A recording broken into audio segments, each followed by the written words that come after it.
بسم اللہ الرحمن الرحیم الحمد للہ رب العالمین والصلاة والسلام علی سیدنا محمد وآلہ واصحابہ اجمعین اما بعد فاعوذ باللہ من الشیطان الرجیم بسم اللہ الرحمن الرحیم ان اللہ وملائکتہ یصلون علی النبی یا ایہا الذین آمنوا صلوا علیہ وسلموا تسلیما۔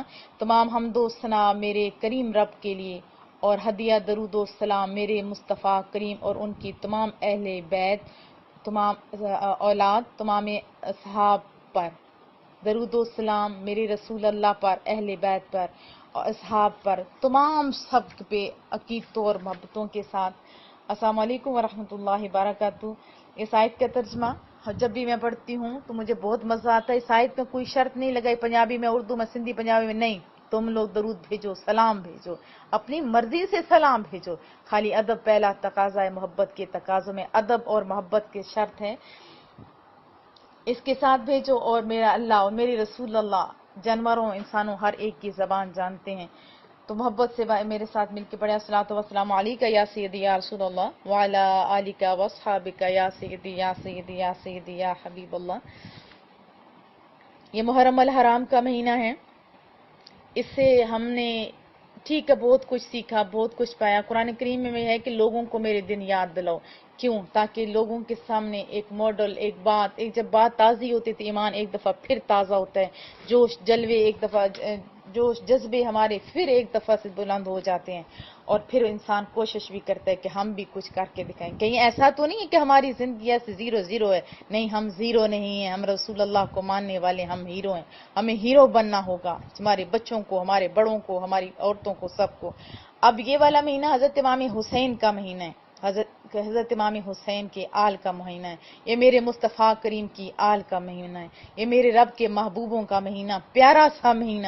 اور اس میں میں نے آپ کو بتایا تھا کہ رسول اللہ صلی اللہ علیہ وسلم نے فرمایا کہ رمضان کے بعد محرم کے مہینے میں جو روزے رکھے جاتے ہیں ان کی فضیلت بھی زیادہ ہے۔ اس میں بہت سارے واقعات ہوئے، سب کو پتہ ہوگا نہیں تو انشاءاللہ کل بتانے کی کوشش بھی کروں گی کہ انبیاء کی کئیوں کی توبہ قبول ہو گئی، وہ فرعون سے نجات مل گئی، نوح کشتی پار، یہ بہت سارے واقعات ہیں۔ ٹائم شارٹ ہے تو میرا جو اصل موضوع ہے وہ نہیں کہیں رہ جائے۔ حضرت امام حسین نے کیا کیا، انہوں نے کیا فرمایا؟ انہوں نے ایک بندے نے اپنے پورے خاندان کے ساتھ لوگوں کے سامنے اس رکھا، جبر کے خلاف اٹھ کے کھڑے ہونے اور مقابلے کرنے والی قوت کے ساتھ کیا فرمایا؟ وَلَكُمْ فِيهَا أُسْوَةٌ، لوگوں میں تمہارے لیے ایک نمونہ ہوں، ایک نمونہ چھوڑ کے گئے۔ کیوں نہ نمونہ کس سینس میں، یہ میں آج بتانے کی کوشش کروں گی۔ اور عورتوں کا اس میں کیا کردار ہونا چاہیے قرآن و سنت کی روح سے، اور ہم عورتیں آج کدھر جا رہی ہیں، میرا آج مقصد یہی ہے۔ پہلے حضرت امام حسین کا، ان کا اسوہ، اللہ اکبر، اپنے اللہ کی راہ میں جان تو کجا، بچے وار دیے، مال دولت سب کچھ وار دی، جوان بھتیجے مار دیے، بیٹے شہید کروا دیے، سارے عزیز و اقارب کو شہید کروا دیا، لیکن ان کا صبر اور حوصلے میں کوئی ذرا برابر کمی بھی نہیں آئی۔ اور ان شخص میں جب وہ شہید کیے گئے تو ان کے جسم سے جب کپڑے اتارے گئے، ظالموں نے تو کپڑے تک اتار دیے تھے اور تقسیم کر لیے تھے ایک دوسرے میں، لیکن جب ان کے زخم گنے گئے تو ایک محتاط اندازے کے مطابق ان کے جسم کے اوپر 33 گھاؤ نیزوں کے تھے اور 34 گھاؤ تلواروں کے تھے، اور تیر ان کے اندر آدھے ٹوٹے اور ایسے کچھ باہر آر پار ہوئے، 113 زخم تیروں کے تھے۔ لیکن پھر بھی کیا فرمایا؟ وَلَكُمْ فِيهَا أُسْوَةٌ، میری زندگی ایک نمونہ ہے۔ کیسے نمونہ ہے؟ آج ہمیں تھوڑی گرمی سردی یا شادی بیاہ بھی ہو جائیں یا فوتگی بھی ہو جائے تو ہم سب سے پہلے نماز چھوڑ دیتے ہیں۔ حضرت امام حسین کا یہ اسوہ ہے کہ جب جمعرات اور جب جمعرات کے دن ان ابن زیاد کے لشکر سے پوچھا مجھے آج اجازت دے دو، وہ خوش ہو گئے کہ شاید آج اجازت مجھ سے مانگ رہے ہیں، شاید صلح کا ارادہ ہے، شاید کچھ ایسا ارادہ ہے، شاید ڈر گئے ہیں کیونکہ اتنے دنوں کے پیاسے ہیں، شاید ایسا کچھ ہو گیا۔ لیکن انہیں کیا پتا تھا، یہ تو میرے مصطفیٰ کریم کا نواسہ ہے، یہ تو اس کی تربیت تو مصطفیٰ کریم نے کی ہے۔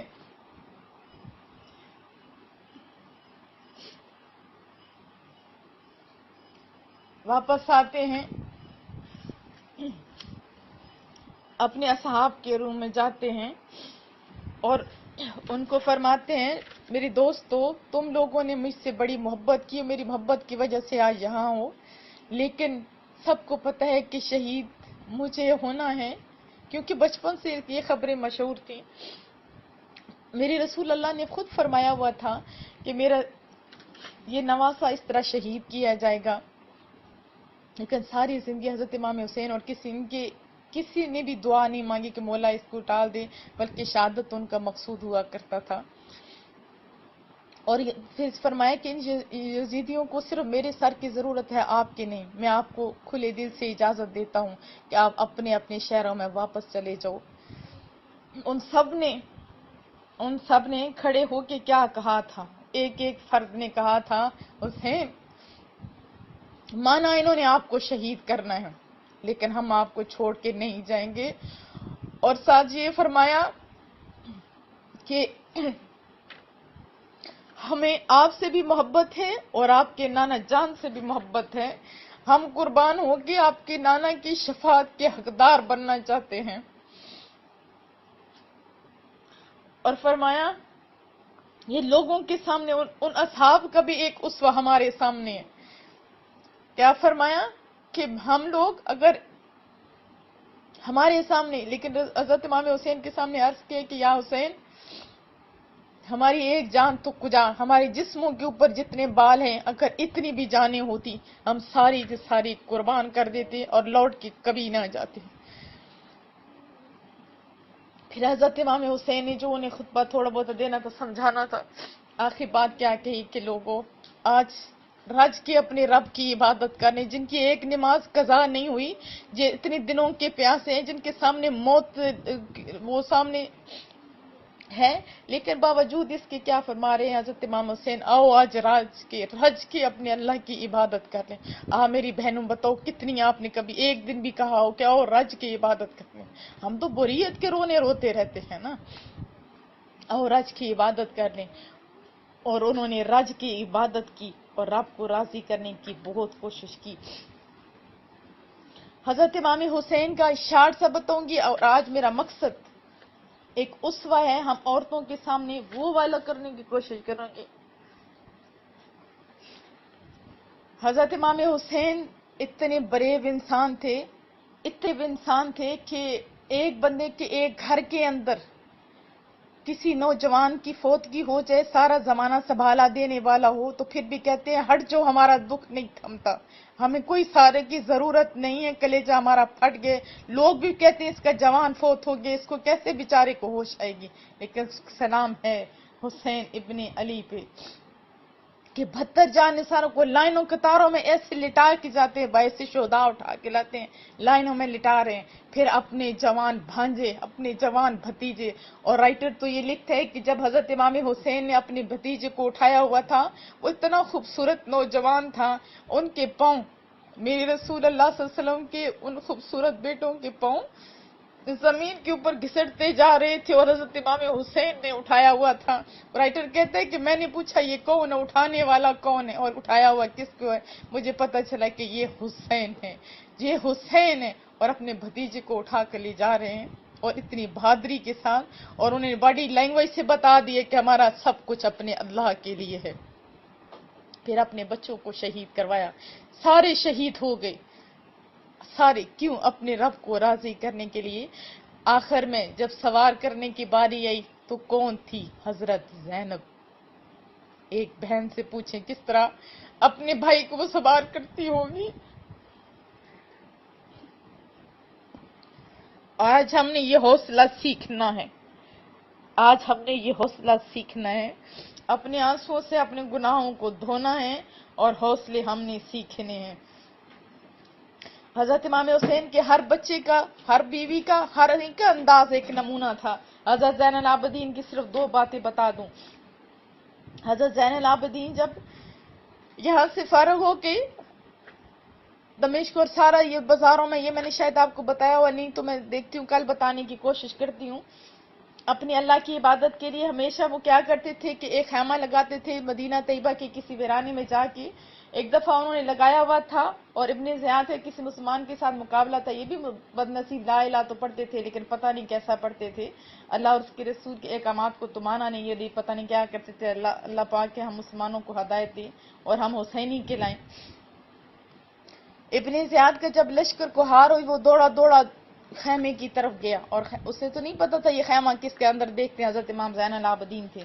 حضرت زین العابدین عبادت میں مشغول تھے اور فوراً اسے حضرت زین العابدین سے عرض کرنے لگا ظالم انسان مجھے پانی پلاؤ۔ انہوں نے دونوں ہاتھوں سے بڑے ادب کے ساتھ پلایا، ایک گلاس، پھر اس نے دوسرا، پھر اس نے تیسرا، تینوں گلاس جب پلا لیے تو فوراً عرض کرتا ہے کہ آپ نے شاید مجھے پہچانا نہیں۔ حضرت زین العابدین پھوٹ پھوٹ کے رونے لگے، رو کے فرمانے لگے کہ میں کیسے بھول سکتا ہوں جس کے پورے خاندان کو تو نے ذبح کیا، جس کے پورے خاندان کو تو نے زمین کے اوپر شہید کر کے پھینکا اور سروں کو بھی جسموں کے ساتھ نہیں رہنے دیا۔ تو پھر وہ فوراً عرض کرنے لگا تو پھر آپ نے پانی کیوں پلایا؟ فرمایا وہ تیرا اسوہ تھا، یہ میرا اسوہ تھا۔ اس ظالم نے تو فرات کا پانی جانور کتا بھی پی سکتا تھا، نہیں پی سکتے تو صرف آل مصطفیٰ نہیں پی سکتے تھے۔ آج ان کے گھر میں آئے تو انہوں نے پانی تک دیکھ دیا۔ ہم نے دیکھنا ہے کہ ہم لوگ کیا کریں، ہماری تو کسی سے ناراضگی ہو، پانی تو کجاؤ سے سیدھا منہ بولنے کو تیار نہیں ہوتے، اور تھوڑی سی ناراضگی ہو تو اس کی نسلوں کو کھیڑ کھاڑ کے رکھ دیتے ہیں۔ یہ نہیں، ہمارے سامنے اسوہ ہے حضرت امام حسین، ان کی آل پاک کا۔ اپنے گھروں میں رہتے تو اپنے پیار نہیں کرتے، لیکن جب اللہ کے لیے ہو جاؤ گی تو اللہ سارے بندوں کے دلوں میں آپ کی محبت ڈال دے گا۔ ان دنوں میں ایک بات اہل بیت کی محبت کے لیے بھی ہر مئو کی ذمہ داری ہے، ہر مئو کو پتہ ہونا چاہیے۔ کیسے پتہ ہونا چاہیے؟ جیسے اہل بیت کے جو ماننے والے ابھی کہلاتے ہیں، وہ اگر اہل بیت کو ماننے والے ہوتے تو ان کے اسوہ کو بھی اپناتے۔ اب ہم جس سے پیار کرتے ہیں اس کا نام اپنے بچوں کے نام پہ رکھتے ہیں۔ میں ایک چھوٹی سی مثال دیتی ہوں، آپ کو سمجھ آ جائے گی۔ ہم لوگ پیار کرتے ہیں اپنے رسول اللہ سے تو گھر گھر میں آپ دیکھو گے تو کوئی نہ کوئی محمد نام کا بچہ پیدا ہوگا، لکھا ہوگا، لیکن کیا ہے کہ نام ضرور ہوگا۔ ہم نے کبھی ابو جہل کے نام پہ نام نہیں رکھے، کسی اور غلط انسان کے نام نہیں رکھے۔ جس سے پیار کرتے ہیں اس کے نام کے ساتھ ان کے نام جیسے اپنے نام رکھتے ہیں۔ ہم لوگ رسول اللہ صلی اللہ علیہ وسلم کے خاندان کے اندر سے دیکھتے ہیں۔ ابھی تو جو خود کو اہل بیت کی محبت والے کہتے ہیں، وہ کہتے ہیں کہ ان کے خاندان میں کبھی عمر نام کا آپ کو بندہ نہیں ملے گا، ابو بکر نام کا بندہ نہیں ملے گا، عثمان نام کا بندہ نہیں ملے گا، عائشہ نام کی عورت نہیں ملے گی۔ ہم لوگ حضرت علی کے گھر میں جاتے ہیں، حضرت امام جعفر جس کو ہم لوگ پانچواں بزرگ کہتے ہیں، ان کی جو وائف تھی ام فروہ، ان کی کنیت تھی، نام ان کا فاطمہ تھا، نام ان کا فاطمہ تھا۔ یہ حضرت جعفر کی والدہ ہماری اماں فاطمہ تھی۔ اب ان کا تعلق اور ان کے شوہر، یہ دونوں آپس میں کزن تھے، اور دونوں ایک حضرت ابوبکر کی پوتی تھی اور دوسرے حضرت ابوبکر کے نواسے تھے۔ یہ دونوں، اور ان کا نام عمر رکھا گیا، ان کا نام عمر، امام جعفر کے بچوں کے نام ہیں یہ، امام جعفر کے بچوں کے ناموں میں بھی ہے۔ حضرت اہل بیت سے اگر ہمیں محبت ہوگی تو ہمیں بھی چاہیے کہ ہم لوگ ایسا کریں۔ میں آپ کو تھوڑی سی مثالیں اہل بیت کی، جیسے ہم لوگ دیکھتے ہیں حضرت علی مرتضیٰ کی تقریباً 9 غالباً بیویاں تھیں، ان کے ایک بچے مجھے یاد ہے 31 بچے تھے، 31 بچے تھے، اور ان بچوں کے نام حضرت علی نے خود عمر بھی رکھا ہوا تھا، اصغر بھی رکھا ہوا تھا، ابو بکر بھی رکھا ہوا تھا، حضرت عثمان بھی رکھا ہوا تھا، عائشہ بھی ان کی بچیوں کے ناموں میں سے نام تھے۔ یہ بے شک آپ اپنی کتابیں کھول کے دیکھیں، یہ بہار الانوار اہل تشیع کی بہت بڑی کتاب ہے، تاریخ الیعقوبی ان کی بہت بڑی کتاب ہے، بڑی مستند کتاب ہے، اس کے اندر یہ والے جو میں نے آپ کو بتایا یہ والے لکھے ہوئے ہیں۔ حضرت علی کو کوئی اعتراض نہیں تھا اپنے بچوں کے نام عمر اور بکر کے نام پہ رکھنے، لیکن عجیب بات ہے کہ جو لوگ ان کے نام لیوا کہلاتے نہیں رکھتے تو ان کے نام تک نہیں رکھتے، اور نفرتوں کی حد کر دی ہوئی ہے۔ اور کربلا کے اندر یہ 2 عمر نامی، انہی کے حضرت علی کے بچوں میں سے 2 عمر نامی بچے تھے جو شہید ہوئے تھے۔ اس کے علاوہ بھی کتنے عمر تھے، ان کے خاندان میں تقریباً 14 عمر نام کے تھے، وہ بھی اگر اللہ نے موقع دے تو کبھی کبھی بتانے کی کوشش کرتی رہوں گی۔ پھر بات لمبی ہو جاتی ہے، میرا آج ٹاپک تھا عورتوں کا، ہم عورتیں کدھر جا رہی ہیں، ہم عورتیں کدھر جا رہی ہیں۔ ہمارا بڑا مقام ہے، ہمارا اس معاشرے میں وہ مقام نہیں ہے، اور جو ہم نے اپنے آپ کو گرا دیا ہوا ہے وہ بھی ہمارا مقام نہیں ہے۔ آج ہمارے دماغ فتنوں سے بھرے پڑے ہوئے ہیں، ایک ہی گھر کے اندر رہتی ہیں لیکن فتنے اور فطوروں کی آماج گاہیں بنائی ہوئی ہیں، چاہے کسی بھی طبقہ فکر کی کیوں نہ ہو، چاہے کسی بھی گھرانے کی کیوں نہ ہو، چاہے زائدہ ہوں، چاہے آبدہ ہوں، چاہے کچھ بھی نہیں ہو، تو پھر کیا ہے، خالی عورت ہونے کے آج عورت کا مقصد ہی کیا ہے؟ فتنہ۔ نہیں نہیں، ہم ایسے ہی نہیں ہیں، ہمیں ایسا نہیں ہونا۔ آؤ ہم اپنے قرآن کریم کی طرف دیکھتے ہیں، آؤ ہم اپنے مصطفیٰ کریم کی باتوں کی طرف دیکھتے ہیں، ہمارا کچھ مقام ہے۔ آج عورتوں کا مقام کیا ہے؟ خود کو خود گرا دیا ہوا ہے، بے پردی اور بے حیائی کی طرف خود بڑھتی جا رہی ہوئی ہیں، اور فتنہ فساد خود بنایا ہوا ہے، فیشن کو ماڈل یہ سارا کچھ بنایا ہوا ہے۔ نہیں، عورت نہیں، عورت کرتی ہے سب کچھ۔ میں یہ نہیں کہتی کہ آپ سارے چھوڑ دو، کپڑے اچھے پہننا چھوڑ دو، پہنو سب کچھ اچھا پہنو، لیکن حیا کی چادروں کے اندر رہ کے اپنے سارے فیشن آپ پورے کر لیا کرو۔ آپ کی زبانیں، آپ کا انداز پتہ چلے کہ آپ اللہ اور اس کے رسول کی ماننے والیوں میں سے ہیں۔ اپنی صلاحیتوں کو ڈیمیج نہیں کرو، میں سب کو کہتی ہوں اپنی صلاحیتوں کو ڈیمیج نہیں کرو۔ اللہ نے آپ کے اندر صلاحیتیں بہت زیادہ رکھی ہوئی ہیں، بہت زیادہ رکھی ہوئی ہیں۔ حضرت رسول اللہ صلی اللہ علیہ وسلم نے عورت کے بارے میں فرمایا یہ نرم دل ہے، یہ نرم مزاج ہے، اور بھی بڑی اچھی اچھی باتیں ہیں، لیکن آؤ قرآن کریم کی طرف چلتے ہیں۔ قرآن کریم کی نظر میں عورت کا مقام کیا ہے؟ قرآن کریم کی طرف کیوں پڑھی لکھی عورتیں کھینچی چلی جاتی ہیں؟ اس لیے کہ عورتوں کا بڑا مقام ہے، عورتوں کے اندر بڑا کچھ ہے، عورتوں کے اندر اتنی صلاحیتیں ہیں، اتنی زیادہ صلاحیتیں ہیں کہ آج میں آپ کو بتاؤں گی تو آپ کو مزہ آ جائے گا انشاءاللہ تعالی۔ قرآن کریم کے اندر آیا ہے کہ یہ فوری طور پہ اقدام کرنے والی، یعنی فوری طور پہ جو بات کہنا ہے بس کام کر دیا۔ کیسے کہ حضرت مریم کا قصہ میں آپ کو سناتی ہوں۔ حضرت موسیٰ علیہ السلام کی والدہ کے قصہ بھی آپ کو سناتی ہوں۔ پہلے ابتدا میں حضرت موسیٰ سے کرنے کی کوشش کرتی ہوں، اللہ میرے لیے آسانیاں پیدا فرمائے۔ حضرت موسیٰ علیہ السلام کی والدہ کو یہ قرآن کریم کے الفاظ ہے کہ ہم نے وحی کیا ان کی والدہ کی طرف، یعنی ان کے دل کے اندر ہم نے الہام کر دیا، یہ بات ڈال دی کہ تم اپنے بچے کو ایک بکسے کے اندر بند کرو اور سمندر کی موجوں کے حوالے کر دو۔ یہ جن لوگوں کو نہیں پتا ان کے لیے تھوڑا سا بتا دوں کہ فرعون کے دور میں یہ ہوا تھا کہ ان کے قبیلے کو سارے کو ختم کرنے کی کوشش کی جا رہی ہے، یعنی ان کے مردوں کو، تمام مردوں کو، بچوں کو پیدا ہوتے مروا دیا جاتا تھا۔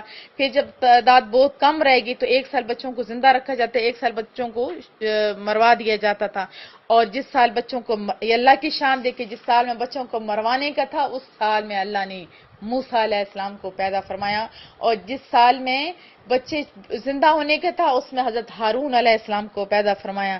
اب اس میں بہت بڑا واقعہ ہے کہ قرآن کریم میں آتا ہے کہ ہم نے ان کی ماں کے دل میں ڈالا، ان کے باپ کے بھی دل میں ڈال سکتے تھے، لیکن اللہ نے عورتوں کی شان کو بلند کیا۔ نہیں، عورت عام نہیں ہے، عورت میری مخلوق ہے، عورت کے اندر بھی بہت ساری صلاحیتیں میں نے خود رکھی ہوئی ہیں۔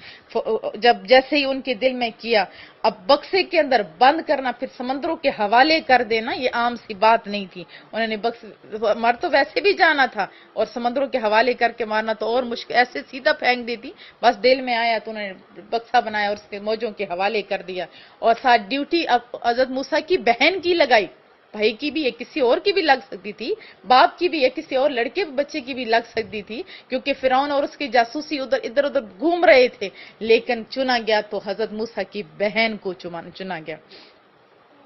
بہن کی ڈیوٹی کیا تھی؟ یہ بھی قرآن کریم کے الفاظ ہے کہ وہ سمندر کے ساتھ ساتھ چل رہی ہوتی ہے، اور ایسے کہ جیسے لوگوں کو پتہ بھی نہیں ہے، یہ نہیں کہ بار بار ادھر دیکھ رہی ہے اور لوگوں کو شک ہو جائے، نہیں، فرعون کے اتنے بڑے جاسوس تھے اور ان کی نظریں اتنی تیز تھی، ان کو بھی سمجھ ایک بچی کی بھی نہیں آئی، اور وہ ساتھ ساتھ چلتی جا رہی ہے۔